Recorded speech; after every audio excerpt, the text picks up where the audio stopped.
lalaki. Ang batang lalaki nga motungha sa kalibutan sa pagsilang sa bituon Scorpion. Hinganlan nga alaot. Sanglit na hisulat sa iyang palad nga sudlan niya hapit ang tanang kahilayan ug kasalanan sa yuta. Kinahanglan nga magbantay kanya pag-ayo ang iyang ginikanan.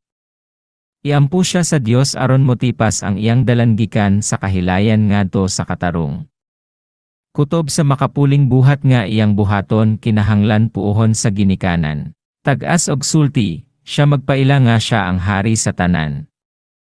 Abog lamang daw ang ubang tao alang kanya. Magpatakagyabit sa mga pulong bakak ug makasamad sa kasing-kasing sa laing tao.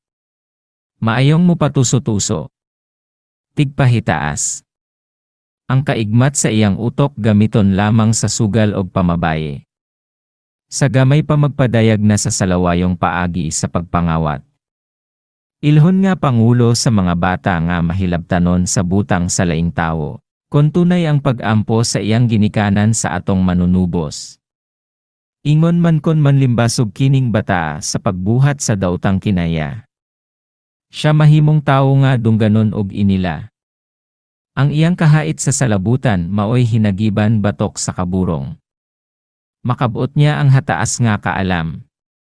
Siya ikatudlo nga pagtulonan sa mga ginikanan nga maibog sa iyang kabuotan og kakuguhan. Kaaway niya ang mga buhat nga hiwi og salbahis. Siya ang mangulo sa pagkumbati sa kahilayan. Hilumon apan ko naonay musulti, paminawon sa uban tungod sa katinaw og kaundanon sa iyang pamulong. Makahupot siya sa dakong katungdanan sa mga balay patigayon kun buluhatan sa kagamhanan. Kun siya dili mapitol sa ginikanan mahimo siyang bangis nga ulitawo. Kinsang bugtong tuyo ra ang pagpukan sa kadungganan sa kababayenan. Apan kun dunggon sa Dios ang pag-ampo sa iyang inahan. Siya ilog-ilogan sa kadalagahan, kay ambungan man siya og dili mapasipad-on sa kaputli sa babaye. Malagmit siya hihulgan o hidat-ugan sa mga mabugat.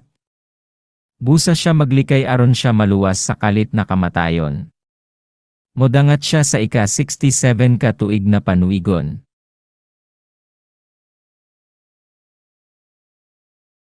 Babaye. Ang batang babaye nga matawo, atol sa pagsidlak sa bituon Scorpion. Siya magasabak nga daan sa hamiling kaugmaon. Bulahan ang iyang matamis nga kagawian. Sanglit daghan ang iyang kahigalahan, nga maoy makabulig kanya sa pagkaplag, sa dakong katigayunan. Abunda sa kusog ang iyang kaugatan. Lagsik man lihok-lihok o manulti-sulti. Isog ang iyang nawong. Walay kaambong ang iyang panagway. Apan, maaghop ang iyang kasing-kasing. Isipon siyang mutya sa iyang mga silingan og higala. Matinabangon sa anaa sa kalisod og kapaitan. Dili niya igsapayan ang salapi sa ngalan sa panaghigala. Pipila ra kaulitawo ang madani pagpahayag sa gugmakan niya.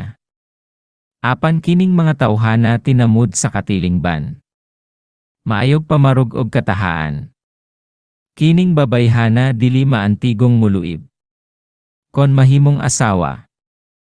Siya dili gusto sa hilas-hilas sa atubangan sa kadaghanan.